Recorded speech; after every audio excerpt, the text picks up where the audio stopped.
Assalamualaikum warahmatullahi wabarakatuh. Nama saya Nur Amali Nabila dari kelas 2E. Di sini saya akan menjelaskan kembali intisari dari video yang telah saya tonton, yang berjudul Sciences of the Quran, yang disampaikan oleh M.I. Muaddat Ali. Al-Quran menurut bahasa. Dari segi bahasa, Al-Quran berasal dari bahasa Arab, yakni bentuk jamak dari kata benda atau masdar, dari kata qoro'a yaqro'u Qur'anan, yang artinya adalah bacaan atau sesuatu yang dibaca berulang-ulang.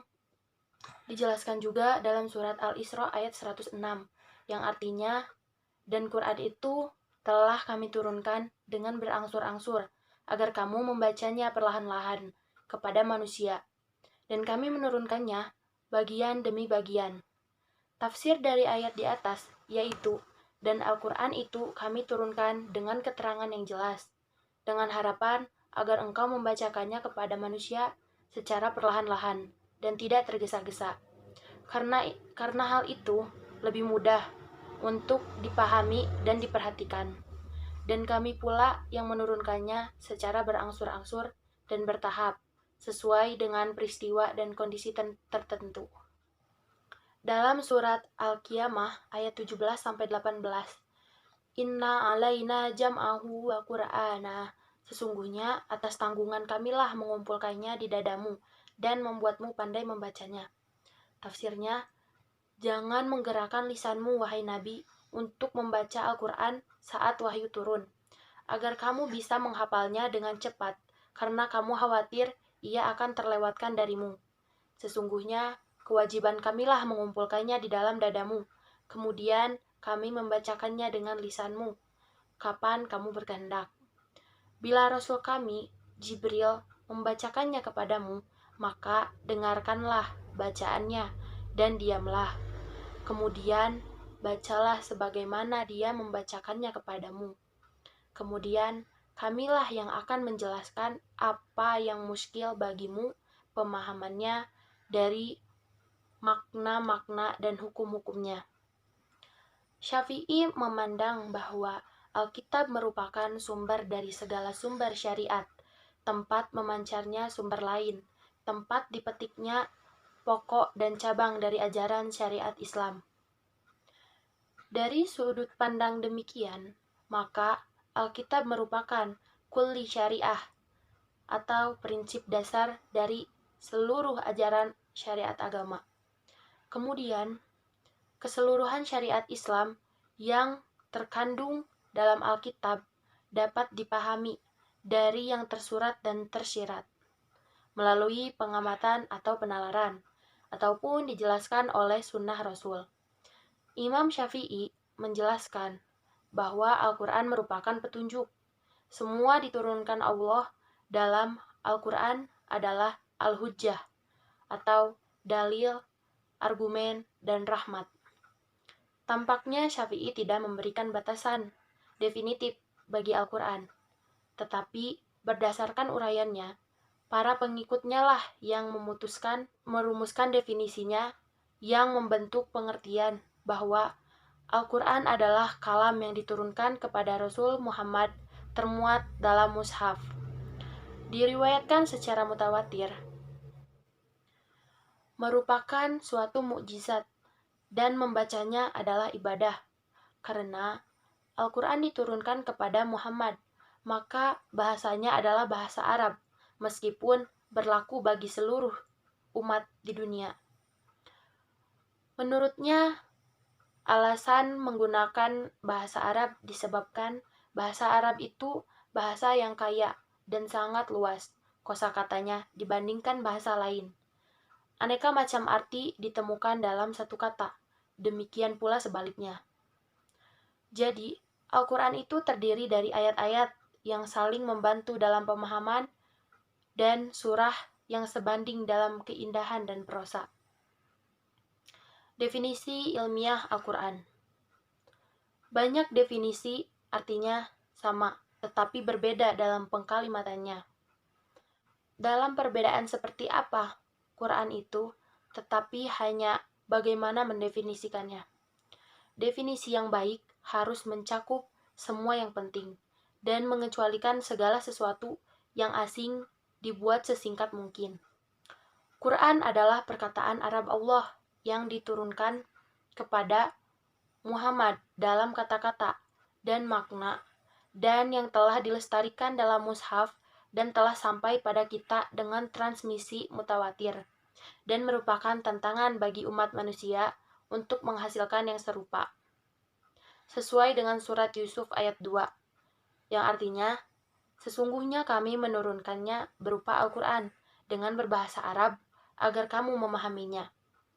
Tafsirnya, selanjutnya Allah menegaskan keberadaan Al-Quran. Sesungguhnya kami menurunkannya, yakni kalam Allah yang qadim sebagai Quran, yaitu bacaan yang berbahasa Arab, bahasa induk masyarakat pertama yang dihadapi Nabi agar kamu mengerti maknanya dan paham akan isi dari pesan-pesan yang terkandung di dalamnya, sehingga kamu mampu memahaminya dengan akalmu. Allah menurunkan ayat ini dan sesudahnya ketika sekelompok orang Yahudi meminta Nabi Muhammad menceritakan kisah Nabi Yusuf dan Nabi Yakub. Lalu turunlah ayat berikut ini. Kami akan menceritakan kepadamu, wahai Nabi Muhammad SAW, suatu kisah umat-umat terdahulu untuk menguatkan hatimu dan menjadi pelajaran bagi umatmu. Kisah ini adalah kisah yang paling baik karena syarat dengan pesan, nasihat, dan pelajaran yang diuraikan dengan susunan bahasa yang indah dan menarik. Kisah itu kami turunkan dengan mewahyukan Al-Quran ini kepadamu, dan sesungguhnya engkau sebelum kami mewahyukannya, itu termasuk orang yang tidak mengetahui tentang kisah-kisah umat terdahulu. Kisah-kisah para nabi dan orang-orang saleh yang dipaparkan dalam Al-Quran adalah menjadi pelajaran bagi umat Nabi Muhammad. Karena syarat dengan pesan-pesan moral serta nasihat. Dan seperti itu, ketika diterjemahkan ke dalam bahasa lain, apapun itu tidak dapat dianggap sebagai Quran. Inilah sebabnya para cendekiawan sepakat untuk tidak menerima terjemahan Al-Quran secara verbal. Kita tidak diperkenankan menafsirkan Al-Quran sembarangan atau semena-mena tanpa melihat dari sumber yang baik dan benar. Sebelum menerjemahkan Al-Quran, perlu melihat referensi tafsir ulama salaf tentang ayat yang hendak diterjemahkan karena sifat terjemah maknawiyah adalah hampir sama dengan tafsir global. Maka mengetahui tafsir ayat yang hendak diterjemahkan dapat mencegah kesalahan dalam menerjemahkan Al-Quran. Al-Quran dan ilmiah. Meski Al-Quran diturunkan 14 abad lalu, namun ayat-ayatnya banyak yang menjelaskan tentang masa depan dan bersifat ilmiah. Bahkan dengan kemajuan ilmu dan teknologi saat ini, banyak ayat-ayat Al-Quran yang terbukti kebenarannya. Para ilmuwan telah berhasil membuktikan kebenaran itu melalui sejumlah eksperimen penelitian ilmiah. 1. Tentang kelahiran manusia. Penciptaan manusia dan aspek-aspeknya yang luar biasa itu ditegaskan dalam banyak ayat. Beberapa informasi di dalam ayat-ayat ini sedemikian rinci sehingga mustahil bagi orang yang hidup di abad ke-7 untuk mengetahuinya. Tapi pada kenyataannya, hal ini dijelaskan dalam Al-Quran surat Al-Waqiah ayat 57-59, yang artinya, kami telah menciptakan kamu, maka mengapa kamu tidak membenarkan? Adakah kamu memperhatikan nutfah atau benih manusia yang kamu pancarkan? Kamukah yang menciptakannya, ataukah kami yang menciptakannya? 2. Fungsi gunung. Gunung ada atau muncul karena tumbukan lempengan-lempengan raksasa yang membentuk kerak bumi. Lempengan yang lebih kuat menyelip ke bawah, sedangkan lempengan yang lemah melipat ke atas untuk membentuk dataran tinggi dan gunung. Banyak sekali fungsi gunung, antara lain penahan guncangan, penyalur pembuangan tenaga panas bumi, penyubur tanah, dan lain-lainnya. Al-Quran menjelaskan fungsi gunung dalam beberapa ayat dalam Al-Quran, antara lain, dan kami telah jadikan di bumi ini gunung-gunung yang kokoh, supaya bumi itu tidak goncang bersama kalian. Dan telah kami jadikan pula di bumi itu jalan-jalan yang luas, agar mereka mendapat petunjuk. Quran Surat Al-Anbiya ayat 31. Bukankah kami telah menjadikan bumi itu sebagai hamparan, dan gunung-gunung sebagai pasak? Quran Surat An-Naba ayat 6-7. 3. Api di dasar laut. Meskipun sangat panas, tetapi tidak cukup untuk memanaskan seluruh air yang ada di atasnya. Begitupun seluruh air yang ada di atasnya tersebut tidak mampu memadamkan api panas tersebut. Sungguh keajaiban yang luar biasa. Lempengan-lempengan ini terletak di lembah atau dasar samudra. Ia menahan lelehan bebatuan panas yang dapat membuat laut meluap-luap. Akan tetapi, banyaknya air di lautan dapat meredam panasnya bara yang memiliki suhu panas tinggi ini. Lebih dari 10.000 Celcius mampu menguapkan air laut. Ini adalah salah satu di antara banyak fakta-fakta bumi lainnya yang mengejutkan para ilmuwan. Sebenarnya, Al-Quran sudah menyebutkan tentang api di atas dasar lautan ini, yaitu dalam surat At-Tur ayat 1-6, yang artinya, demi bukit dan kitab yang tertulis pada lembaran yang terbuka, dan demi Baitul Makmur atau Ka'bah, dan demi surga langit yang ditinggikan, dan demi laut yang di dalam tanah ada api. 4. Bagian otak yang mengendalikan gerak kita. Dalam surat Al-Alaq ayat 15-16. Ketahuilah, sungguh, jika dia tidak berhenti berbuat demikian, niscaya kami tarik ubun-ubunnya, yaitu ubun-ubun orang yang mendustakan lagi durhaka. Ungkapan ubun-ubun yang mendustakan lagi durhaka dalam ayat di atas sungguh menarik. Penelitian yang dilakukan di tahun-tahun belakangan mengungkapkan bahwa bagian prefrontal yang bertugas mengatur fungsi-fungsi khusus otak terletak pada bagian depan tulang tengkorak. Para ilmuwan hanya mampu menemukan fungsi bagian ini selama kurun waktu 60 tahun terakhir, sedangkan Al-Quran telah menyebutkannya 1400 tahun lalu. Jika kita lihat bagian dalam tulang tengkorak, di bagian depan kepala kita akan temukan daerah frontal cerebrum atau otak besar. 5. Besi. Fakta tentang manfaat besi dan asal besi juga sudah tertulis dalam Al-Quran, surah Al-Hadid ayat 25, yang artinya, sesungguhnya kami telah mengutus rasul-rasul kami dengan membawa bukti-bukti yang nyata, dan telah kami turunkan bersama mereka Alkitab dengan neraca atau keadilan, supaya manusia dapat melaksanakan keadilan. Dan kami turunkan anzalna, besi yang padanya terdapat kekuatan yang hebat dan berbagai manfaat bagi manusia, supaya mereka mempergunakan besi itu, dan supaya Allah mengetahui siapa yang menolong agamanya dan rasul-rasulnya. Padahal Allah tidak dilihatnya. Sesungguhnya Allah Maha Kuat lagi Maha Perkasa. 6.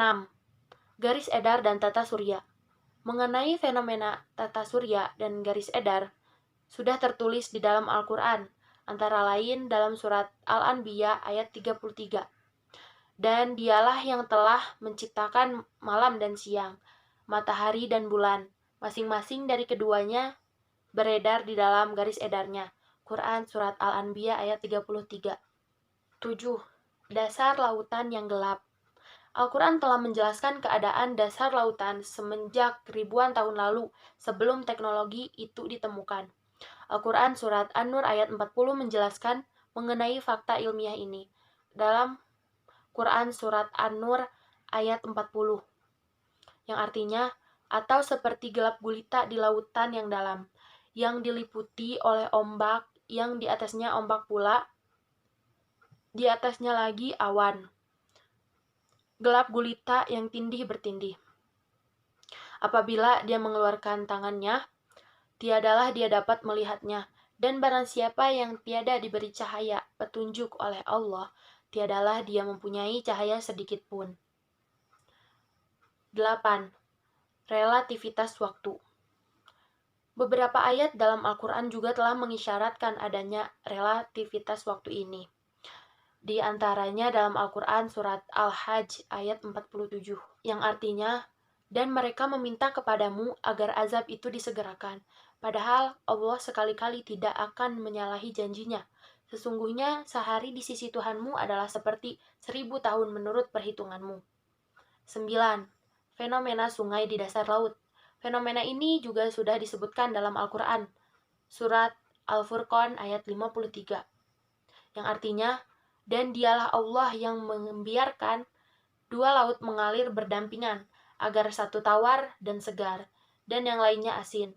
Dia jadikan antara keduanya dinding dan batas yang tidak tembus. 10. Sidik jari. Al-Quran Surat Al-Qiyamah ayat 3-4 menjelaskan tentang kekuasaan Allah untuk menyatukan kembali tulang belulang orang yang telah meninggal. Bahkan Allah juga mampu menyusun kembali ujung-ujung jarinya dengan sempurna. Quran Surat Al-Qiyamah ayat 3-4. Apakah manusia mengira bahwa kami tidak akan mengumpulkan kembali tulang belulangnya? Bukan demikian, sebenarnya kami kuasa menyusun kembali jari jemarinya dengan sempurna. Wallahu alam. Jadi, kesimpulannya, Al-Quran merupakan sebagai tanda, bukan sebuah buku ilmu pengetahuan. Al-Quran adalah rujukan utama bagi segala rujukan. Sumber dari segala sumber, basis bagi segala sains dan ilmu pengetahuan. Sejauh mana keabsahan ilmu harus diukur, standarnya adalah Al-Quran. Sains dan ilmu pengetahuan merupakan salah satu isi pokok dari kandungan kitab suci Al-Quran. Allah telah meletakkan garis-garis besar sains dan ilmu pengetahuan dalam Al-Quran. Manusia hanya tinggal menggali, mengembangkan konsep dan teori yang sudah ada. Jelas bahwa Al-Quran, berita di dalamnya mengandung fakta yang terbukti kebenarannya. Mungkin sekian yang dapat saya sampaikan. Mohon maaf bila ada kesalahan kata. Wassalamualaikum warahmatullahi wabarakatuh.